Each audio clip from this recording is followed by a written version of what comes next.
Tingkat penggundulan hutan di Indonesia, negara dengan hutan. Indonesia yang dahulu diselimuti hamparan Akan datang titik di mana kita tidak bisa mengembalikan yang telah hilang. Extraction fueled severe flooding on Indonesia's island of Sumatra after last week's rare tropical storm. That is according to local environment.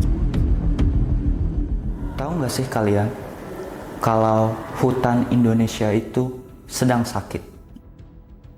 Global Forest Watch mencatat dari tahun 2002 sampai 2024, Indonesia telah kehilangan 10,7 juta hektar hutan primer tropis, yang dimana terdapat 5 provinsi teratas deforestasi di Indonesia pada tahun 2024. Di antaranya ada Sumatera Barat, Riau, Kalimantan Tengah, Kalimantan Barat, dan paling tinggi adalah Kalimantan Timur. Pada tahun 2024, Provinsi Kalimantan Timur mengalami deforestasi hutan sebanyak 44.483 hektar. Maka dari itu, saya Muhammad Haikal Darmawan pada video kali ini akan memberikan suatu gagasan untuk melindungi hutan Indonesia. Gagasan tersebut bernama Hutan Keempat Kita.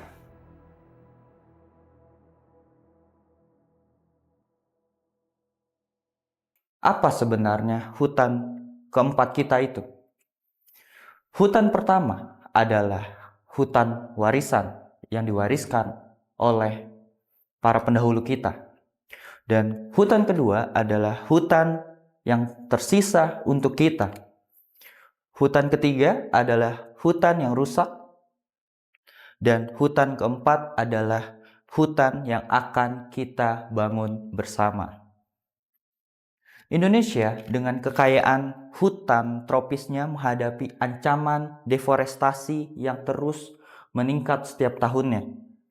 Seperti yang saya sebutkan di awal, salah satunya pada tahun 2024, Kalimantan Timur mengalami deforestasi hutan sebanyak 44.483.000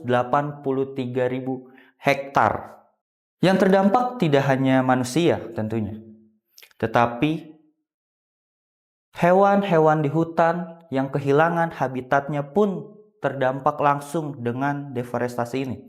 Salah satunya adalah orang utan Kalimantan atau Pongo pygmaeus.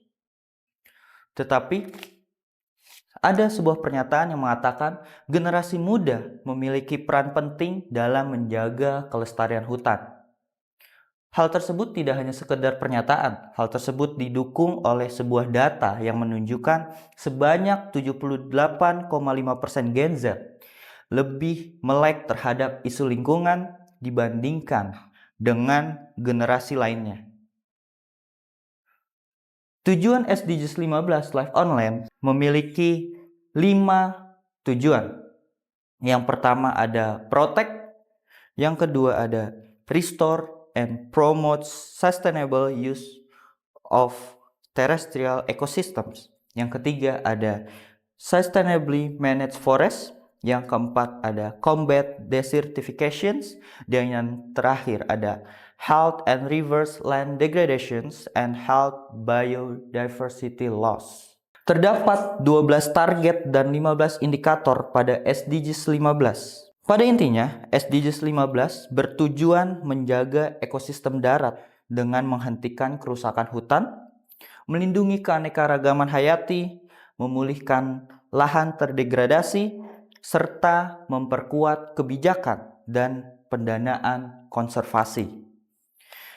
Indikatornya mengukur luas hutan, kawasan lindung, kondisi spesies, kemajuan pengelolaan hutan lestari, hingga dukungan regulasi dan pembiayaan. Berdasarkan laporan kemajuan dan informasi pada tahun 2025, kemajuan SDGs 15 Life on Land masih terbilang sangat lambat. Secara global, tutupan hutan sedikit menurun, Namun, pengelolaan hutan lestari dan kawasan lindung terus meningkat. Perlindungan keanekaragaman hayati membaik meski kemajuannya mulai stagnan. Di sisi lain, risiko kepunahan spesies terus naik.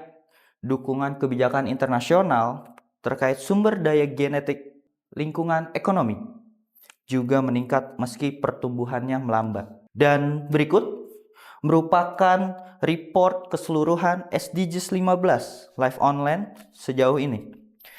Di bagian kiri menyatakan bahwa 17,6% lahan hutan sudah terlindungi, yang artinya target perlindungan lahan tahun 2020 telah tercapai. Lalu, apa target kita berikutnya? Target kita berikutnya ada pada di tahun 2030, yang artinya dari tahun 2020 sampai 2030, 10 tahun waktu kita untuk mencapai pertumbuhan target yang hampir 2 kali lipat dari target kita saat ini, yang mana target berikutnya adalah 30% lahan tertutup pada tahun 2030. Terdapat sebuah studi kasus yang saya rangkum dari berbagai artikel penelitian, yang dimana studi kasus ini berawal dari sebuah mega proyek yang dilakukan oleh pemerintah Indonesia. Kita semua tahu ibu kota Nusantara itu berada di Kalimantan Timur. Dan seperti yang sudah saya sebutkan tadi, pada tahun 2024 Kalimantan Timur mengalami deforestasi hutan tertinggi dengan sebanyak 44.483 hektar. Didukung oleh pernyataan dari Najwa, pembangunan IKN berpotensi mempercepat deforestasi, kerusakan lingkungan, dan penurunan kualitas ekosistem. Kemudian ditebalkan oleh Laila, migrasi penduduk dan alih fungsi lahan untuk pemukiman serta infrastruktur memperburuk tekanan terhadap hutan. Sementara kebakaran dan degradasi habitat semakin mengancam kelestarian flora dan fauna. Tetapi hal tersebut dibantah oleh Badan Otorita IKN, yang mana tim Badan Otorita IKN sudah mengupayakan peningkatan kesadaran pelestarian hutan dengan kegiatan menanam pohon walaupun dalam skala kecil. Pada kurikulum Merdeka sudah diupayakan integrasi pendidikan lingkungan walaupun masih belum optimal pada saat penerapannya. Tetapi pemerintah telah mengadopsi konsep Forest City dan menerapkan kebijakan perlindungan lingkungan melalui Undang-Undang Nomor 3 Tahun 2022, Reforestasi dan Analisis Dampak Lingkungan. Kemudian, kegiatan penghijauan, pembangunan persemaian permanen, dan perlibatan masyarakat lokal juga dilakukan, meski masih terbatas skalanya. Kesimpulan yang bisa kita ambil dari hutan kita, dari sebuah gagasan yang saya sampaikan, pembangunan IKN di Kalimantan Timur menimbulkan ancaman serius terhadap hutan dan keanekaragaman hayati akibat deforestasi, alih fungsi lahan, serta degradasi habitat. Kondisi ini mencerminkan tantangan global yang dihadapi dunia dalam mencapai tujuan SDGs 15, yaitu Live Online, yang mana tutupan hutan menurun dan risiko kepunahan spesies meningkat.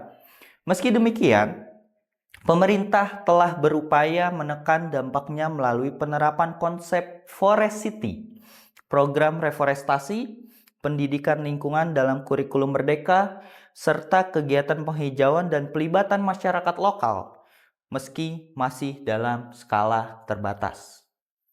Kedepan, generasi muda memiliki peran sangat penting dan strategis dalam menjaga keberlanjutan melalui peningkatan literasi lingkungan dan partisipasi aktif dalam konservasi sebagai wujud komitmen menuju Indonesia hijau dan berkelanjutan. Sekian, saya Muhammad Haikal Darmawan dengan gagasan Hutan Keempat Kita.